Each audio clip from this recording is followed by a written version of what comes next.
Good morning, Year 4, and welcome to your English lesson today. Today we're learning to develop a play script. First of all, let's have a remind ourselves of the main features that we looked at in the last lesson. So here's our play script. It's got the title at the top to let the reader know what they're going to be reading about. There's a cast list to let the actors know who's going to be in this scene, with the scene title so that everyone knows what part of the play or the performance this is. We have the character name so the actors know which is their bit they need to say. We have the dialogue so that the actors know what they need to say, and we have the stage direction so that the actors know what they need to do or how they need to say a certain line. Well, we're going to be using these today when we develop a play script. So what we've got here is the original myth we did the last week, the man who cut down trees. And I've taken the first scene, which is where he is cutting down the trees and people are telling him not to, and I've turned it into a small play script, which you can see here on the right hand side. This is attached to your assignment, but is also here if you want to pause the video and have a read of it. What I would like you to do first of all, read through the original myth and read through the play script that's been created from it. I want you to look for similarities and differences between the two. So the play script has been created from the myth, so you're looking for the similarities and differences between the two of them. So pause the video now, or download the other one from the assignment and have a look through, and then we'll come back and look at the features together. Okay, so now you've paused the video and have a thought about what's the similarities and differences between them. Let's have a quick look. The first one then, I picked up this one. Thud, thud, thud, his great axe bit deep into the tree and red flecks stained his tunic. In the play script, this changed to, Arethion continues to thud the axe into the tree, red splatters squirt from the tree. This shows us that the action section, the bit of him cutting the tree, has now become stage direction. We know it's stage direction because it's in brackets. You'll also notice that the tense has gone from past tense to present tense.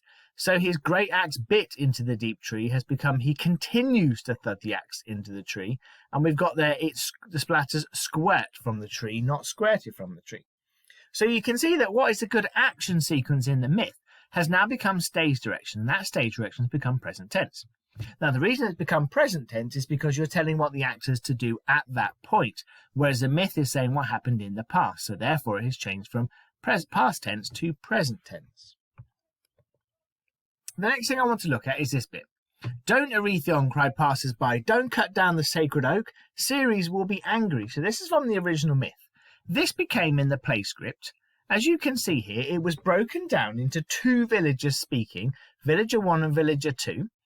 And I've split the speech into 3 different sections with some stage direction in there. So we've got shouting on the first one, drops to her knees and clutches her head on the second one.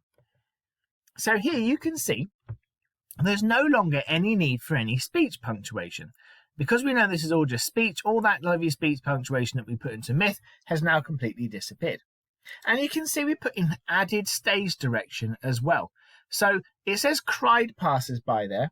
I've put shouted don't Arethion to let the actor know that I don't want him to go, don't Arethion. I want him to go, don't Arethion, to actually shout it. I've also put some stage direction to tell villager 2 exactly what I want her to do.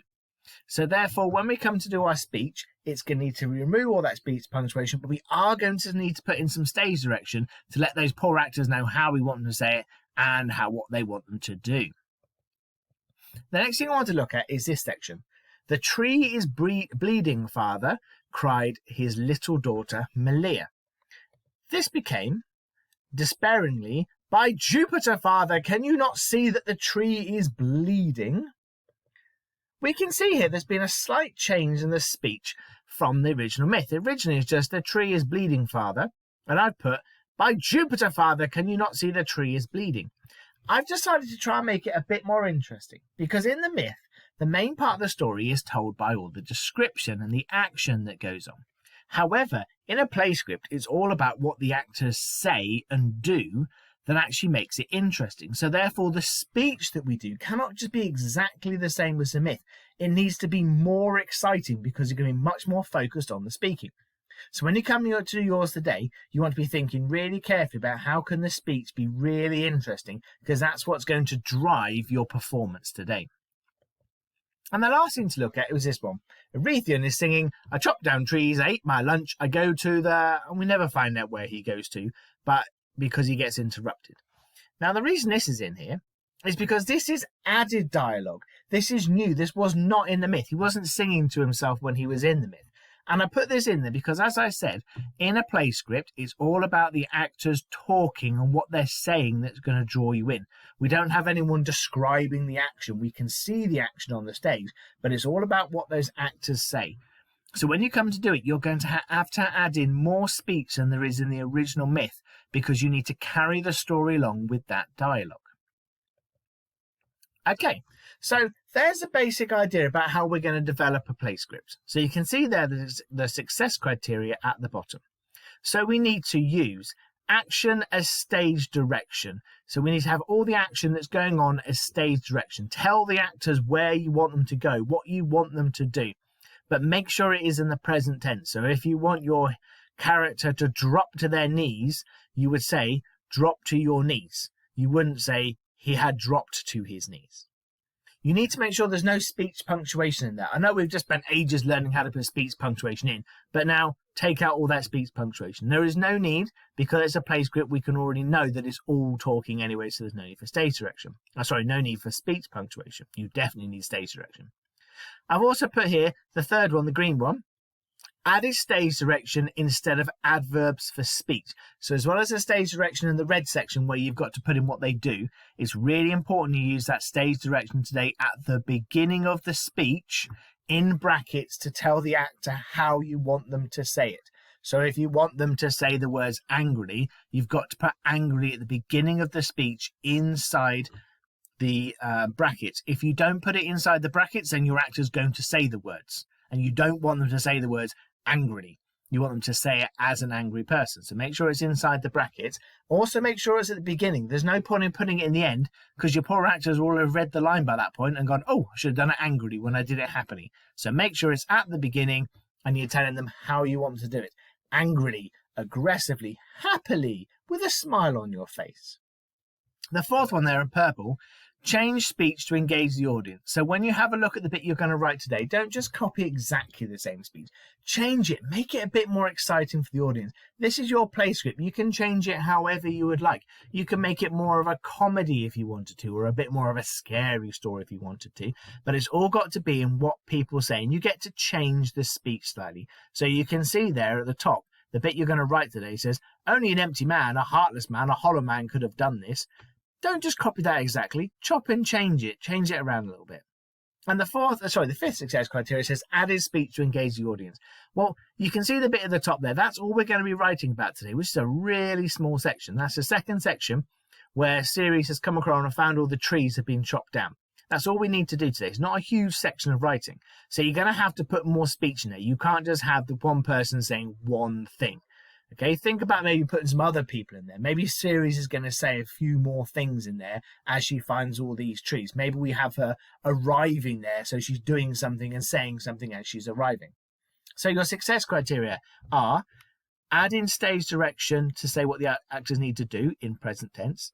Do not put any speech punctuation in. Make sure you put stage direction at the beginning of the words instead of adverbs for how it should be said. Make sure you have changed the speeches in there to engage the audience, and make sure you have added some speech in there to engage the audience. Today then, I've come to help you out here. You've got 3 stars worth of work you can do. So you can go for a 1-star piece of work, a 2-star piece of work, or a 3-star piece of work. If you go for a 1-star piece of work today, you just need to have Ceres talking to one person, a villager, maybe the daughter, just having that conversation with one person. And you just need to complete that one short scene that you've been given. So not a lot of writing today, but the big focus is including all of those features and making it interesting. If you decide a bit more advanced and you want to go for the 2-star option, then have Ceres talk to multiple people. So not just a one person, maybe have 3 people as part of this conversation. And expand on the given scene. Remember I talked about how maybe you can have the bit about before she arrives, what she's saying, or after she notices her trees are chopped down. What else could she do at that point? So you're kind of taking that scene but making it bigger. And if you're going for the really adventurous 3 stars then you need to do exactly the same as the 2 stars, but you need to write more than one scene.